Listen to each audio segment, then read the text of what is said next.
Бірнеше адамның жан шығар кезде қасына болуыма тура керек болып қалды. Сонда олар өлген кезде көбінесе жоғарыға қарап қалғанын байқадым.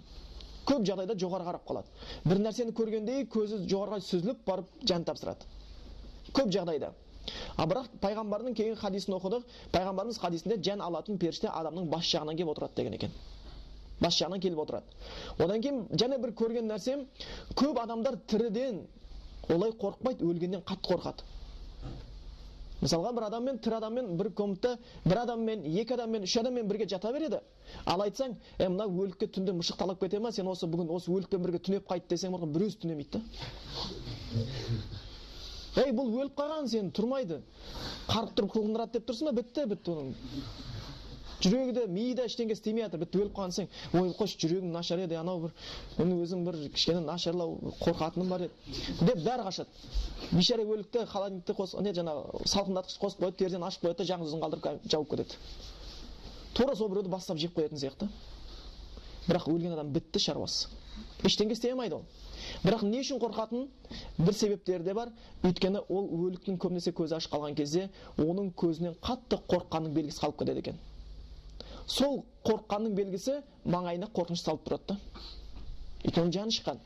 Содан пайғамбарымыз айтқан, егер адам өлсе, екінші істейтін тіршілік емес, оның көзін жауып қою, өйткені көз рухының шыққан жағына қарап қалады деген екен. Үшінші істейтін тірлігіміз бар. Тазия деп қойды арабтарда, бізде көңіл айту дейміз. Арабтағы тазия сөзінің мағынасы тасбир сөзімен мағыналас болып келеді. Яғни адамдарды сабырлыққа шақыру деген сөз. Бір жерде өлік болса, байқында әрбір адам туысқанды қарым қатынаста болады. Не біреудің әкесі, не біреудің баласы, әйтеуір оның қасында жақыны, жолдасы, досы, туысқандар болады. Сондықтан біз барған кезде оның жақындарына көңіл айтамыз. Ал оны араб тілінде бұл көңіл айтуды тазия дейді. Қазақтар оны осы сөздің бір сөзін қолданады, аза тұту деп қояды. Көңіл айту тазия. Мағынасы тасбир, сабырлыққа шақыру екен. Ал бізде көбінесе барған кезде сабырлыққа шақыру емес, қоса еңіреуді, еңіретуді, жылату. Ол тазия пайғамбарымыз Мұхаммед Мұстафа саллаллаху алейхи вассаламның кезінде жеткен хадистер бойынша сол кезде айтылатын сөздер бар. Онда ол арабша күйінде келген. Арабшасын білмесек, бізге қазақшасын білсек болады. Ол өте қиын емес. Оның жылға өлік болған жерде пайғамбарымыз сабырлыққа шақырып айтқан сөздері: "Валиллахи ма ахаза ва лаху ма а'та ва куллу шейин индаху би ажалин мусамма фалтасбир вал тахтасиб" деген сөз айтатын болған екен. Пайғамбарымыз жеткен бізге осы сенімді риwаяттар бойынша бұл хадисте айтылған, яғни Аллах тағала не алса да ол Аллах үшін, не берсе де ол Аллахтікі, және бүкіл нәрсенің Аллах тағала өлшемін өлшеп қойған, әр нәрсенің жазмышы бар, одан озмыш жоқ. Және де сендердің сабырлық көрсетті, осы сабырлығыңменен Құдайдан сауапты үміт ет деп біз жаңағы оны сабырлыққа шақыруымыз керек екен. Бізде барғаннан бастап бауырым деп құшақтап, кетті-ау, тірі жүре берсе болмайтын беді, енді сендердің жағдайың не болады, артында шүбірлеп бала қалды ғой деп қоса жылатып, одан сайын сабырлық емес, өкіртіп, одан сайын барып шыңғыртып кетеміз. Сол үшін бұл көңіл айтқан жерде, біз барған жерде сабыр қылу, Аллахтың тағдырына риза болу, сол арқылы осы сабырлық ете өтіп, Аллахтан сауап үміт етуге шақыру болып келу керек екен, және біздің істейтін тірліктеріміздің біреусі. Енді өлген жерлерде жылау мәселесі. Жылауды шариғатта екіге бөледі. Шариғатта екі.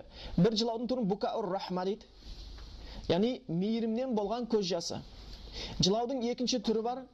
Ол айтқанда нияха деп қояды, бізде жоқтау, айқайлап, дауыс көтеру. Осы дауыс көтеріп жылауды пайғамбар Мұхаммед Мұстафа саллаллаху алейхи вассалам тыйған. Жоқтау айту жылауды мүлдем тыйған. Хадис бар: "Ла'аналлаху ан-наихата вал мустами'ата" дейді.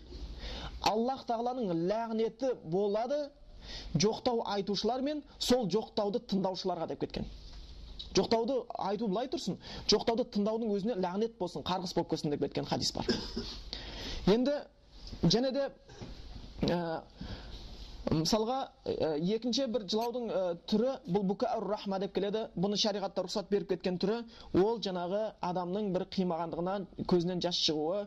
Бұған да дәлелдер бар. Пайғамбар Мұхаммед Мұстафа саллаллаху алейхи вассалам Құран аятында айтқандай: Құл иннама ана башарукум мислукум деген сияқты, айт мен сендер сияқты адаммын деді. Пайғамбарымыз да дүниеге ана арқылы келді. Пайғамбардың да әкесі болды. Ол кісі жетімдік көрді, бар болды, жоқ болды, аш болды, тоқ болды. Тіпті пайғамбарымыз көзі тірісінде ол кісінің де балалары дүниеден қайтып жатты. Балалары бір ғана қызы Фатима өзінен кейін қалды. Қалғанның бәрі пайғамбарымыздың көз алдында дүниеден кетті.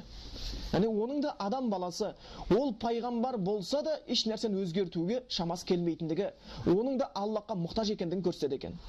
Бірақ оның абзалдығы юха илайя дейді, ол кісі пайғамбар, Аллахтың таңдаған құлы, ол арқылы бізге дін жетті. Сол үшін біз пайғамбарды әке шешеміз артық сүюге тиісті болып табылады екенбіз шариғат бойынша. Міне сол пайғамбар Мұхаммед Мұстафа саллаллаху алейхи вассаламның балаларының бірі Ибрахим деген баласы қайтыс болады. Пайғамбарымыз сол баласына келген кезде, баласының кеудесінен жаны шығып жатқан кезде, көзінен ыршып жастың тамшылары шығып кеткен еді. Сахабалардың бірі Абдурахман ибн Ауф бұны көріп қалады да: "Я Расулалла, я Аллахтың елшісі, сіз жылап жатырсыз ба? Бұл қалай болды?" деген сұраққа пайғамбарымыз айтқан екен: "Я ибн Ауф, ей Ауфтың баласы", айтқан екен: "Иннаха рахматун", бұл Аллахтың адамдардың жүрегіне қойып берген мейірім екен. Кейін сөзін жалғастырып айтады: "Сумма қала" дейді, кейін пайғамбарымыз айтты дейді: "Иннал айна тадма", көзімізге жас келіп жатыр. "Вал қалбу яхзан", жүрегімізге уайымдап қалды, уайым шомды жүрегімізді. "Вала нақулу илля ма юрди раббана", бірақ біз тек қана Алла риза болатын сөздерді ғана айтамыз. Аллахтың ашуын шақыратын сөздерді айтпаймыз. Кентат: "Ва инна би фарақика я Ибрахим ла махзунун", ей Ибрахим, сен бізді тастап кетіп баратқаныңа шынымен уайымда тұрмыз деген екен дейді. Бұл шыныменде ол мейірімнен бір жақының, бауырың, шешең, туғаның, туысқаның кеткен кезде сенің көзіңнен жас шыққаны бұл айып емес, бірақ ол жерде сақтайтын шарттар бар екен. Қатты өкіріп кетпеу, екінші Құдай риза болатын сөздерді білу, Аллахтың ашуын келтіретін сөздерден өте сақ болу. Көп жерлерде бұдан осыны ғана көріп қалдың ба Құдай? Әлі де бала шағасын қызығын көру керек еді. Тіпті көңіл айтуымыздың өзінде бір мағынасыз кезде сөздер кездесіп жатады. Бұны өзімізде білмейміз. Мысалға, сондай сөздердің біреусін айтып кетейік.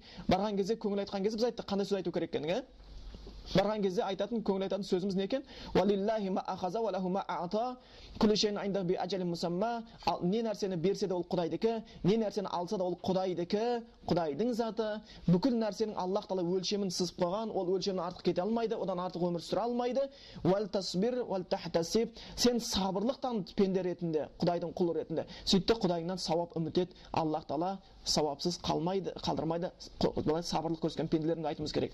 Бірақ біздің барған кезде көңіл айтуда қолданатын кейбір сөздеріміз, айттық, оны сабырсыздыққа шақырады, одан сайын өкіріп жылауға шақырады, одан сайын уайымсап, оны денсаулығын төмендетуге себепкер болады. Ал кейбір сөздеріміз өзімізде мағынасын түсінбейміз. Жарайды енді оның қалған өмірін бала шағасына берсін дейді. Ей, ода өмір қалса өліп несі бар? Қандай өмір қалды оның? Қандай өмір сен? Кім өмірден өлгісі келеді? Бала шағасын өзі бақпай ма? Шымен осындай сөздермен кей кезде мағынасын түсінбей, яки болмаса ажал жетпей өліп кетті дейміз да. Астағфиралла. Ажал жетпей ешкім өлмейді. Ажалың жетесің, одан кейін өлесің. Ай бейшара ажал жетпей өліп кетіпті деп қояды. Сондан біз